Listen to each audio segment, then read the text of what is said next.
Good morning, people. For today's video, we're going to take a look at everything new in regards to Save the World that came with today's update. But before we get into it, there were a couple things I wanted to point out first. Apparently, you'll be able to get a free cel-shaded Slayer Juice WRLD skin by logging in between 1 a.m. Eastern Time on November 30th and 1 a.m. Eastern Time on December 1st. If you log in at all, anytime on that day, you'll get a free skin. And I know it's kind of far away, so I'll try to remind you when we get a little bit closer. Let's see, the DOGG bundle is going to cost 3,500 V-Bucks. It comes with this guy. He also has a few edit styles. He also has a couple of emotes. Here's the first one. Here's his glider, his pickaxe, and here's the second emote.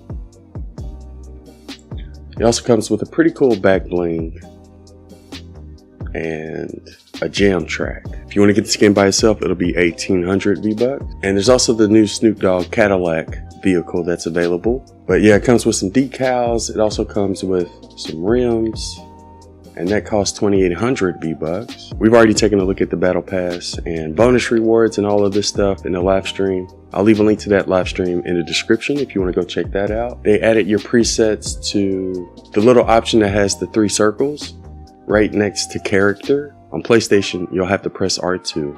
And when you click on load character, it'll bring up your presets. So that's how you access your presets after today's update.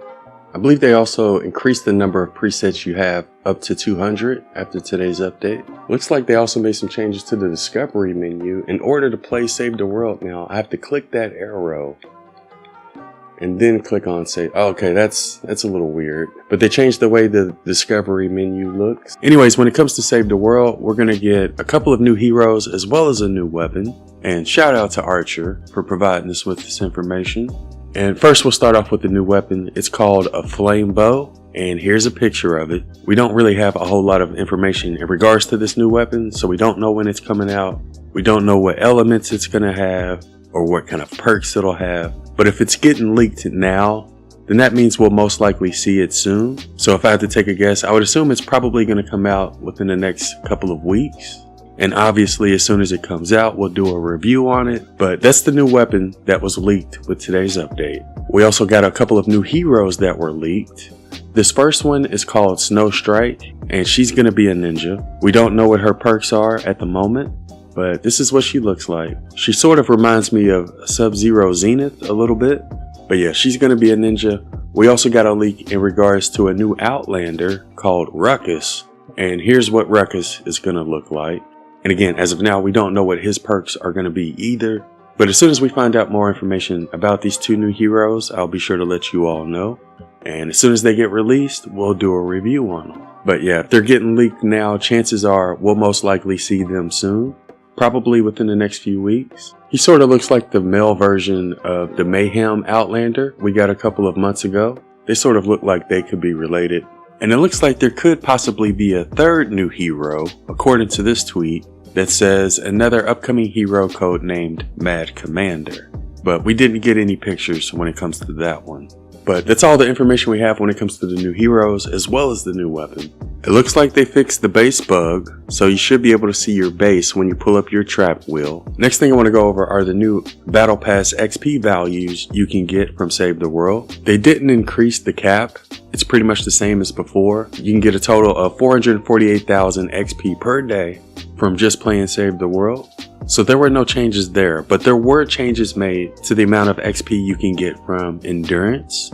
So if you make it all the way to wave 30 on Endurance, you'll get a total of 489,200 Battle Pass XP, which is more than enough to reach the cap. So if you got your Endurance build, all you need to do is just 1 Endurance run to reach the cap every day. And here's a comparison of what the Endurance values were before today's update. You used to only get 352,000 XP for reaching wave 30. So you would have to do like an Endurance and a half in order to reach the cap. But after today's update, you only need to do 1 Endurance. And technically, you don't even need to do all 30 waves. You could just go to wave 29 and reach the cap. So those were the changes that were made to XP when it comes to Save the World. And just a quick reminder, the best ways to level up your Battle Pass and Save the World is, well, if you have your Endurance built, You can just AFK your endurance once per day. Dungeons are probably going to be the #1 best way to farm XP quickly, because a lot of them can be done within like 5 minutes or so. So I would say the Crypt dungeons is probably the #1 best dungeon to do. Inferno's also really good because that can be completed in a couple minutes. And I would say the Lab dungeon is another dungeon that's really good if you can complete it quickly. Now, when it comes to Save the World missions, I would say Ride the Lightning and Retrieve the Data are the 2 best missions to do when it comes to getting XP quickly. And it doesn't matter what zone you do it in. Whether you're in Twine Peaks or Stonewood, you're still going to get the same amount of Battle Pass XP. So if you want to make it easy for yourself, you can just load into a Stonewood mission, equip a Constructor loadout that has either Thunder Thora or Electro Pulse Penny, and before you start the mission, just place your base down. Your base will kill all of the husks that will attack the objective, so you can pretty much AFK the missions in Stonewood that way. And that's probably the easiest, fastest way to earn Battle Pass XP and Save the World. Last thing I want to point out with XP is that you can increase the amount of XP you get from every mission by completing your bonus objectives. You'll also get more XP if you get a gold badge in combat, building, and utility. For combat, you just have to kill husks. For building, you just have to build and upgrade your building pieces. And for utility, you'll just have to craft a couple of weapons. Technically, you can also increase your utility by destroying objects around the map. I believe you'll also get some utility when you search items, but crafting a couple of weapons is the easiest way to do it. And that's pretty much everything you need to know when it comes to farming Battle Pass XP and Save the World. If you can AFK your endurance, that's going to be the best way to do it. If you don't have your endurance built, you can farm dungeons. And if you prefer doing regular missions, you can farm Retrieve the Data and Ride the Lightning and Stonewood. But those were the changes that were made to XP after today's update. And that sums up everything I wanted to go over for this one. Let me know what you think about today's update in the comments below. I hope you all are enjoying the new remix season. Before I go, I did want to give a huge shout out to everybody who's been using creator code A1. And I also wanted to give a shout out to our YouTube members. Anyways, I hope you all have a wonderful day, and thanks for watching.